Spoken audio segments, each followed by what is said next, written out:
anybody else to act like, well, their job can be ended today and they just can be retrained to do some other job. That's just not how real life works. And it's certainly not how it works for them to be able to pay their bills and take care of their families and buy the food they need, etc. And so we're not here in the state of Texas to say that people need to change jobs. We're here for a singular purpose today. I'm in Midland to make clear that Texas is going to protect the oil and gas industry from any type of hostile attack launched from Washington, D.C. President Biden's embrace of the Green New Deal is a job killer in Texas. It also takes a wrecking ball to the energy independence that Texas has been able to provide to the United States of America. And Texas is not going to stand idly by and watch the Biden administration kill jobs in Midland, in Odessa, or any other place across the entire region. Now, the way we're going to respond to this is multifold. One thing that we are going to be doing is exactly what I did when I was the Attorney General of Texas and Barack Obama was the President of the United States, when President Obama was lodging challenge after challenge after challenge to the energy sector.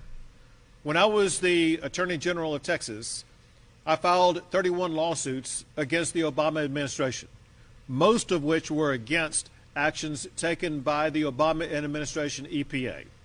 Texas will continue with that litigation strategy to fight back against any efforts by the Biden administration that threaten either the energy sector in general or jobs in the energy sector in particular in the state of Texas.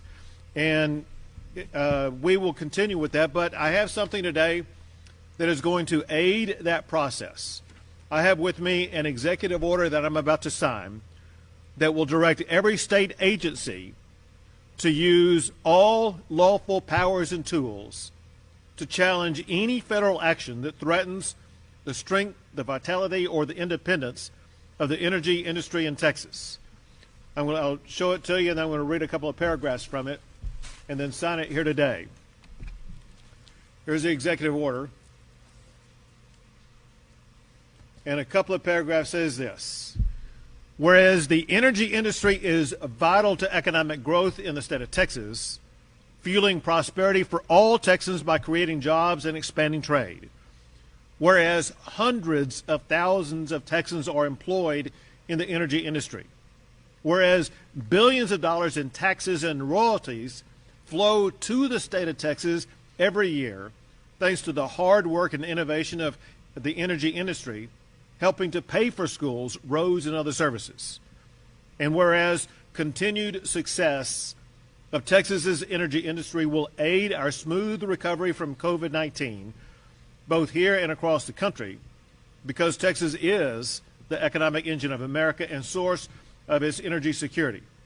And whereas regulatory overreach in the energy sector can damage the stability of the Texas economy and the livelihoods of countless Texans, and whereas on his very first day in office, President Biden signaled extreme hostility toward the energy industry and toward Texas by rejoining the job-killing Paris Agreement and signing Executive Order 13990. And whereas more and greater threats to the Texas energy sector seem imminent as President Biden embraces Green New Deal policies. I therefore, by the authority invested in me as governor in the Constitution and laws of the state of Texas, direct every state agency to use all lawful powers and tools to challenge any federal action that threatens the continued strength, vitality, and independence of the energy industry. Each state agency should work to identify potential litigation, notice and comment opportunities, and any other means of preventing federal overreach within the law. And when they do that, that will